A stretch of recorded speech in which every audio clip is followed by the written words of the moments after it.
and he was talking about abortion, and he's talking about, which Joe Rogan alludes to the idea that he's not for full-term abortion. Yeah.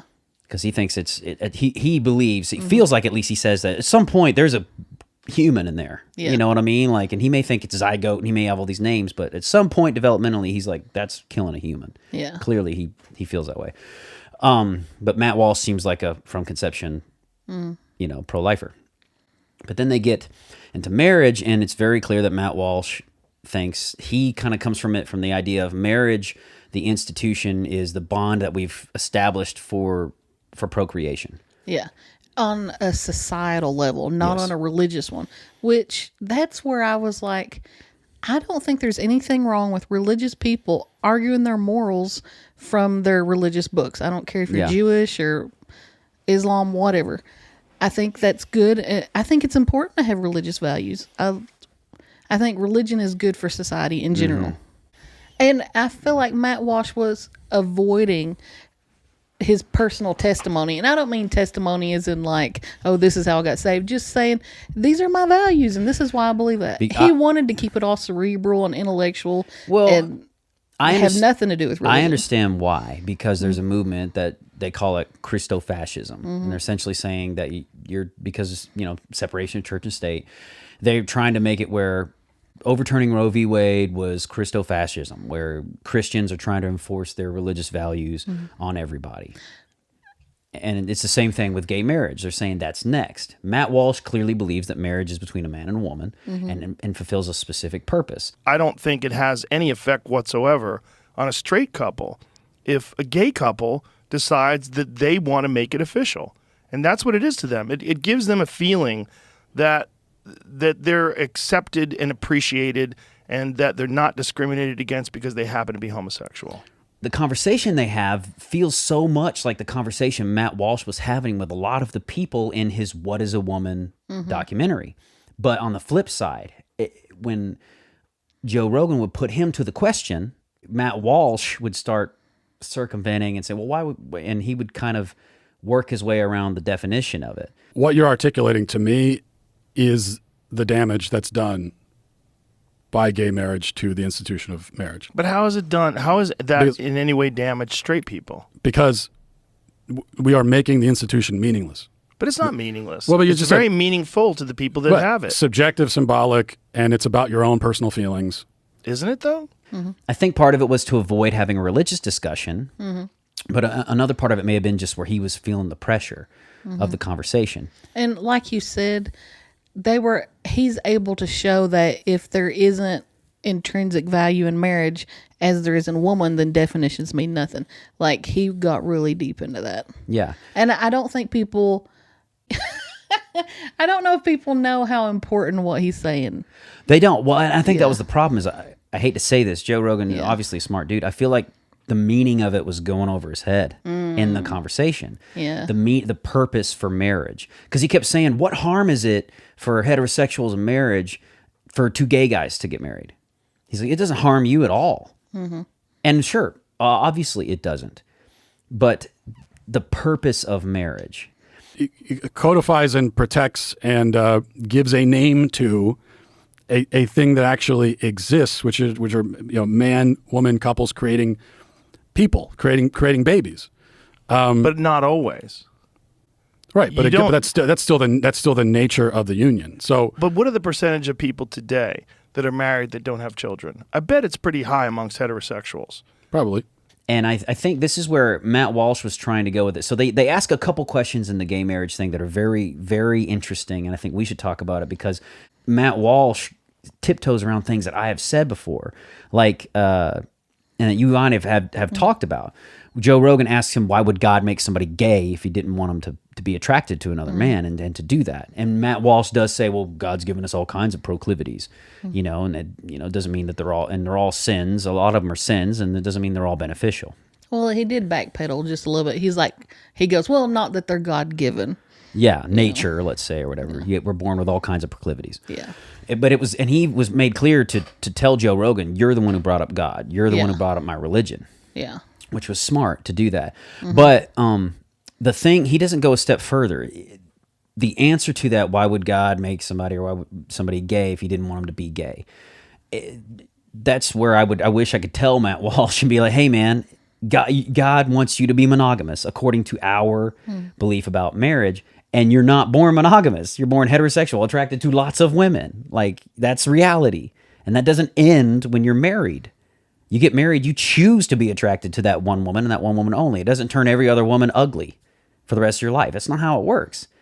So even marriage is counter to your nature to one degree or another, if you think about it, because you're not designed to just be monogamous as a man and only consummate intimacy when this other partner's ready. Like, you know what I'm saying? You have to deny yourself often, you know, and that's how many marriages have ended on infidelity. Even if you're going to put God into the picture and say he made somebody gay to not be gay, and that's unfair, it's like, well, he made me heterosexual and also wants me to be monogamous, which means I can only participate in this activity, which me as a horn dog male or whatever would do often or whatever, with only this one person when they're ready for it. And that's his plan for me. It's counter to my nature, but that's his plan, you know? And he could have took that step, but he just didn't for whatever reason. Comparing being born homosexual to being born heterosexual and engaging in monogamy.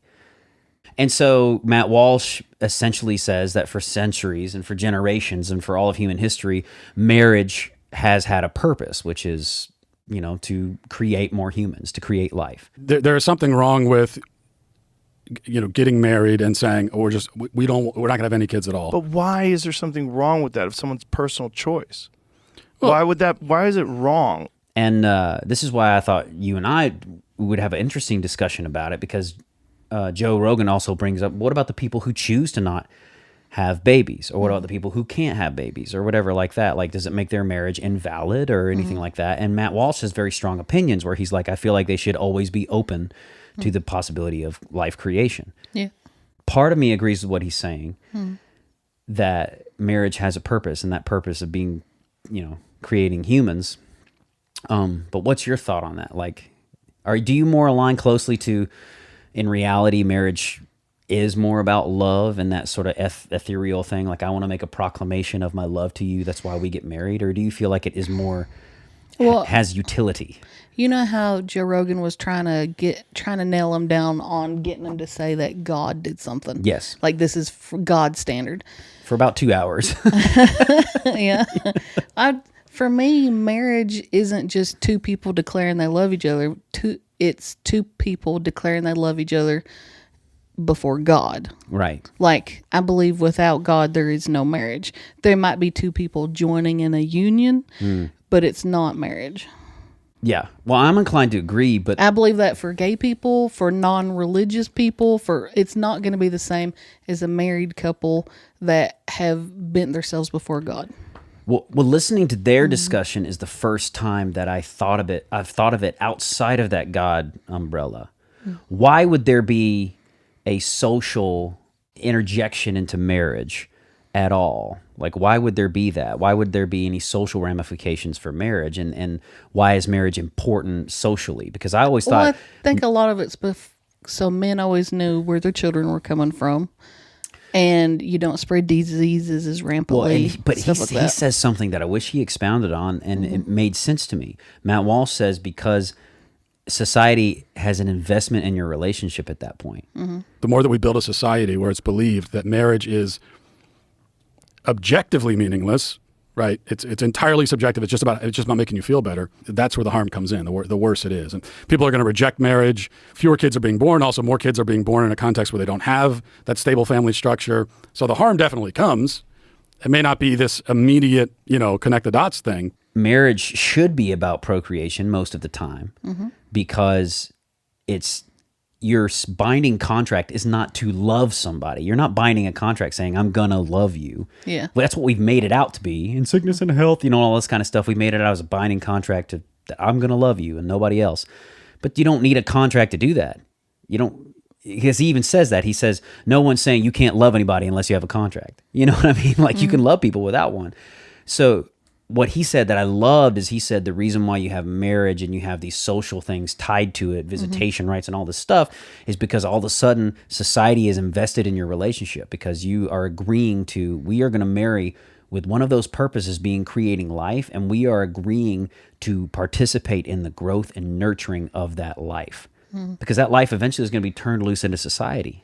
I think that those are benefits that come out of a marriage, but I don't think that's why marriage was established. I think God established marriage. Like it's a top-down thing, not a society-up thing. Right. Well, I think if we go to the Christian thing, I think he established marriage under normal circumstances, normal parameters, excluding physical limitations and situations and whatever else. He designed that specifically to reproduce, have your wife make and more just people. Companionship. Yes, because it's not good for man to be alone. Yeah. Right. And I think it's also he designed the reason why he wanted us to reproduce is because I do believe he felt like you don't know the full fulfillment unless you reproduce, unless you create life. He put that idea to create in us. See, I think Matt Walsh kept trying to show Joe Rogan the big picture of how this harms society if it's broken down, how marriage is important. Yeah. And which I thought was important. Yes. Because he says this generation doesn't feel it. If you make marriage meaningless, that contract, and this is the thing I hadn't thought of. If you make it meaningless, there's no real definition of it. It's just two people who love each other. It's not with a purpose of procreating or under normal circumstances, procreating this, that, and the other, whatever. It's just you love each other. You can get married if you want. Yeah. Then this generation, next generation, you have all these single parent families, kids with no moms and dads, because the original purpose being we're going to commit to potentially creating some lives and helping develop them to be something is setting up a good standard for your future. It's setting up future generations for success versus potentially failure. And that's something I hadn't thought about until he was mentioning it. It was like, that's important. Where marriage is beneficial for society, I believe also humans that have families at a younger age is a good thing and important for society. I think if two people have children and they care about the children, it's going to cause them to mature and be better people. Yeah. And now a lot of people aren't having kids, so they're not going to mature the same way people do and learn that unselfishness the way that people that have kids will. So if they're not having kids or they're not having kids till they're like 35 and 40, there's millions of people missing a whole developmental thing in their brains and character. And so as a society, I think we're going downhill partly because of birth control.